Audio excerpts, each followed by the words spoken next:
Hi friends, ಎಲ್ರಿಗೂ welcome back to my channel. Time ಆಗಿದೆ ಇವಾಗ ಆಲ್ಮೋಸ್ಟ್ ನೈಟ್ 8:30 ಸಮಯ. ಓಕೆನಾ, 8:25, 8:30 ಸಮಯ. ಬನ್ನಿ, ನೆನೆ ಸಂಜೆ ಪೂಜೆ. ಓಕೆನಾ, ಶನಿವಾರ ಸಂಜೆ. ಇದು ಪಾತ್ರೆ ಕೂಡ ಎಲ್ಲ ವಾಶ್ ಮಾಡಿದೆ. ಈಗ ಸದ್ಯಕ್ಕೆ ಸಿಂಕ್ ವಾಶ್ ಮಾಡಬೇಕು, ಇದು ಜೋಡಿಸ್ಬೇಕು. ಹಾಗೆ ಇವತ್ತು ನೈಟ್ ಊಟ ಸಿಂಪಲಾಗೆ ರೈಸ್, ಹಾಗೆ ರಸಮ್, ಮೆಣಸಿನ ಜೀರಿಗೆ, ಟೊಮೆಟೊ, ಹುಣಸೆಹಣ್ಣು ಎಲ್ಲ ಹಾಕ್ಬಿಟ್ಟು ಜೀರಿಗೆ ಮೆಣಸು ಎಲ್ಲ ಹಾಕಿ ರಸಮ್ ಮಾಡಿದ್ದೀನಿ. ತುಂಬ ರುಚಿಯಾಗಿರುತ್ತೆ, ಡೈಜೆಷನ್ಗೆ ಒಳ್ಳೇದು. ಎಲ್ಲರೂ ಫಂಕ್ಷನ್ಗೆ ಹೋಗ್ತಿರ್ತೀವಿ ಅಥವಾ ನಾವೇ ಲೇಟ್ ಈವ್ನಿಂಗ್ ಏನಾರು ತಿಂದಿರ್ತೀವಿ. ಹಾಗಾಗಿ ಕುಡಿಯೋಕ್ಕೆ ಬಿಸಿನೀರು ಕೂಡ ಕಾಯಿಸ್ತೀನಿ, ಯಾಕಂದರೆ ತುಂಬ ಕೋಲ್ಡ್ ಇದೆ.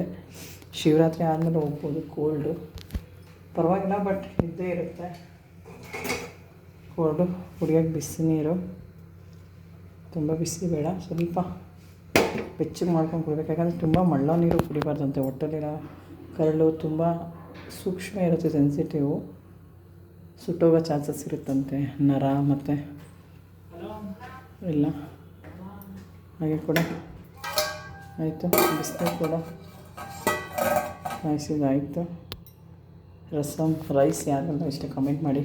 ಎಲ್ಲ ಫಂಕ್ಷನ್ಗೆ ಹೋಗಿ ಬಂದಿರ್ತೀವಿ, ಏನಾದ್ರು ತಿಂದಿರ್ತೀವಿ ಸಂಜೆ, ಡೈಜೆಷನ್ ಆಗಿಲ್ಲ ಅಂದರೆ ಸಿಂಪಲ್ಲಾಗಿ ರಸಮ್ ರೈಸ್ ತುಂಬ ಒಳ್ಳೆಯದು. ಪ್ಲೇನ್ ಸಾಂಬಾರು ಅಂತಲೇ ಹಾಕ್ಬೋದು. ಜೀರಿಗೆ, ಮೆಣಸು, ಬೆಳ್ಳುಳ್ಳಿ ಎಲ್ಲ ಈಗ ಥಂಡಿಗೆ ತುಂಬ ಒಳ್ಳೆಯದು. ಫಸ್ಟ್ ಪ್ರಿಕಾಕ್ಷನ್ ಇದು ಮಾಡ್ಕೊಳ್ಳೋದು, ಆಮೇಲೆ ಟ್ಯಾಬ್ಲೆಟು, ಇಲ್ಲಾಂದರೆ ಹಾಸ್ಪಿಟಲ್, ಕೊನೆಗೆ ಅದೇ ಅಲ್ವಾ. Thank you, bye bye, take care.